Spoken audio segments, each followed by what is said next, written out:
My mission is simple, to make you money. I'm here to level the playing field for all investors. There's always a bull market somewhere, and I promise to help you find it. Mad Money starts now.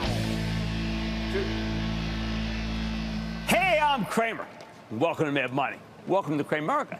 I do want to make friends. I'm just trying to make a little money. My job is not just to entertain, but to educate and teach you. So call me at 1-800-743-CNBC or tweet me at Jim Cramer. We are all so trapped in the idea that the Federal Reserve rules the business world.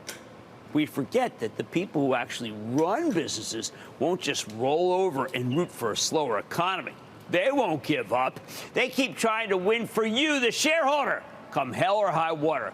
Maybe that's why I like them so much. Maybe that's why I like business so much.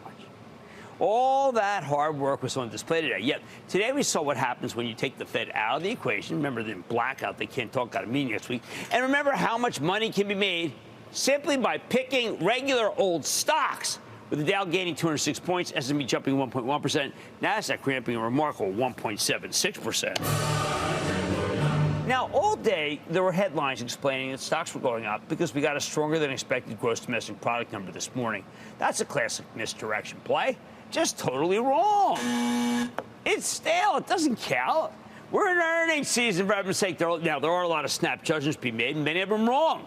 But stocks did well today because many of them delivered good numbers. So with no Federal Reserve officials popping off with their dogma about how the economy must be destroyed, we got a chance to see what stocks look like when the underlying companies that are run well give us their report cards. So why don't we just do this? Let's take down what you can find in the stock market when you aren't sitting around paralyzed in fear, waiting for Fed meeting after Fed meeting before you invest. In other words, let's talk about how you do in quality stocks if you weren't scared out of your wits by worries about a Fed-mandated recession. Let's start with, no, not Elon Musk. Oh, we'll get there eventually. I want to start with Mike Wirth, the CEO of Chevron. Mike's been coining money, and he knows who really owns the company. You, the shareholders. Last night, he announced a $75 billion buyback coupled with a 6% dividend boost, which together sends Chevron stock up nearly 5%. Hey, that's a big move for one of the largest oil companies in the world, but it makes sense. That $75 billion buyback would retire more than 20% of the share count. Of course, if there's anything the Biden administration just likes more than the oil industry, it's stock buybacks.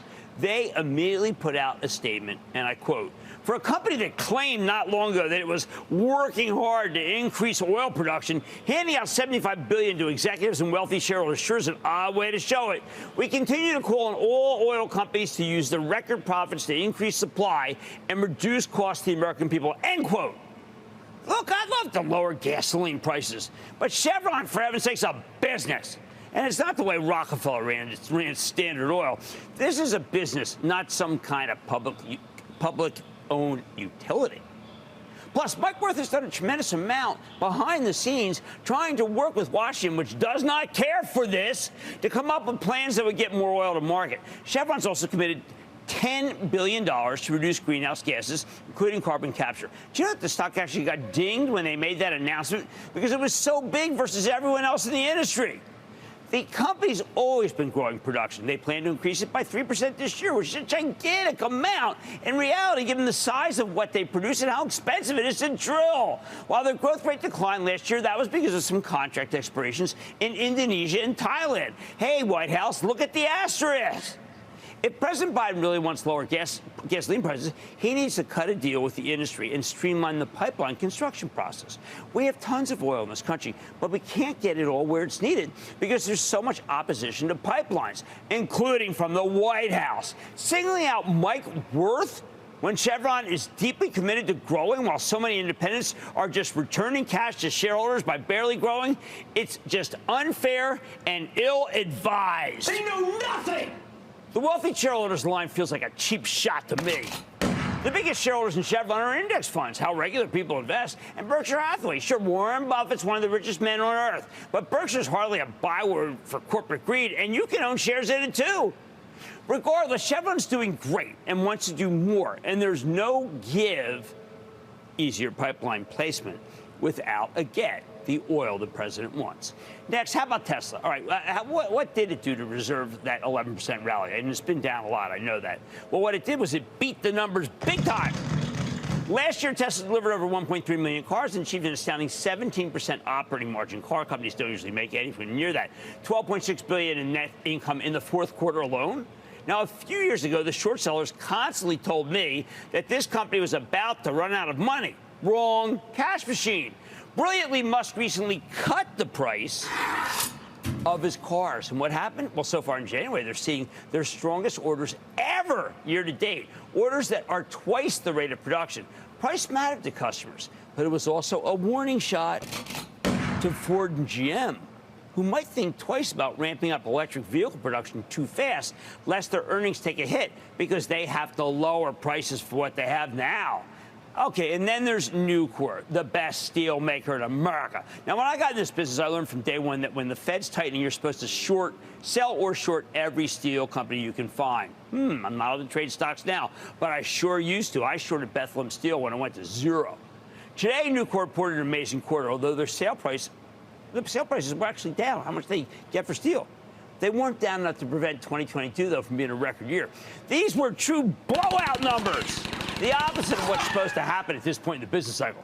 But CEO Leon Topalian, who is on the show later, didn't sit around acting terrified because some Fed gas bag says the economy's too hot and we need more vicious rate hikes immediately. The House of Pain. Nope, he runs his business and he's getting ready for all the federal infrastructure money that's going to rain down on Nucor. The hedge fund playbook says he should be running scared right now, but this is a bizarre economy where the old rules just don't apply. You're also supposed to run from retailers at this point in the cycle. Yet the stock of Cramer fave Tractor Supply jumped 6% today. How did that happen? Simple. This once dowdy store is now run by a real merchant, Hal Lawton, late of Macy's, and he has turned Tractor Supply into the place for the rural re-rulification. It's a mouthful, but they're trying to make it so that rural areas are doing a lot better than new people of America post-COVID. Most executives were baffled at what to do with so many city dwellers moving to the country. Not Lawton. He added style to the stores. He made it less intimidating than the old feed stores we used to have to go to. Sometimes they made newbies feel unwelcome or even foolish. The House of Pain. Tractor Supply is a welcoming place, and now it's thriving, hence the tremendous strength in its stock. Hey, okay, how about Salesforce? It's always delivered fantastic software, but it certainly would use some, I think it could use some new blood on the board of directors. That might be coming. We're now hearing from Bloomberg that CEO Mark Benioff is willing to come to terms with the activist investors, maybe even Elliott Management, perhaps including adding some fresh faces to a largely older board. Salesforce stock rallied more than 5% today. It's now up 25% year to date. Finally, I can't think of a worse stock going into a Fed-mandated recession to own, just a total showdown, than the stock of United Rentals. That's a highly levered rental service for construction equipment company. But the stock shot up almost 10% today on a better-than-expected quarter that no one was looking on, particularly the bears have been betting against it. The legacy playbook of what you're supposed to do in a rate hike cycle has been shredded by these moves. It's very confusing if you're on permanent negative autopilot because you only pay attention to the Fed.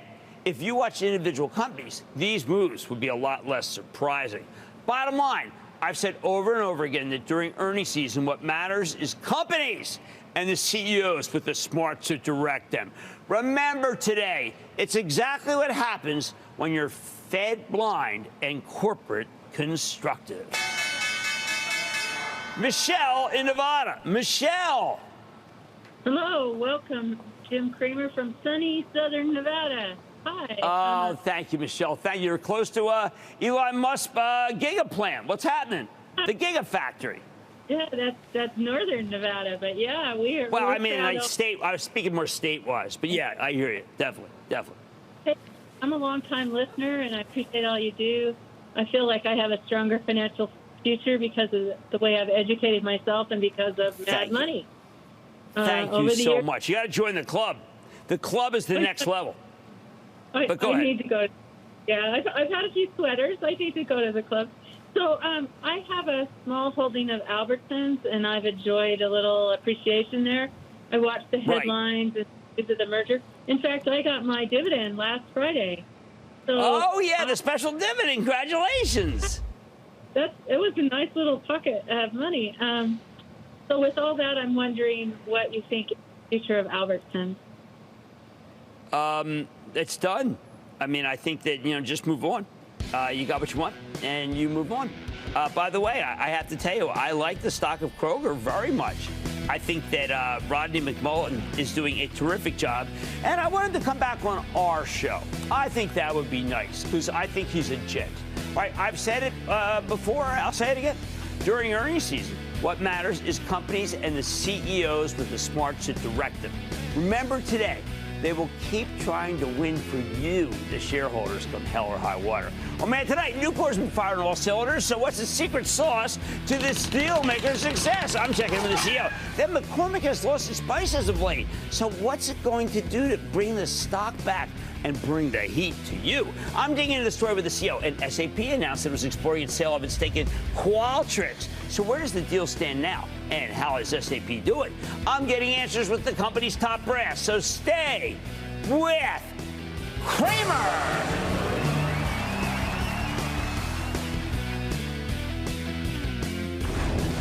Don't miss a second of Mad Money. Follow @Jim Cramer on Twitter. Have a question? Tweet Cramer. #MadTweets. Send Jim an email to madmoney@cnbc.com or give us a call at 1-800-743-CNBC.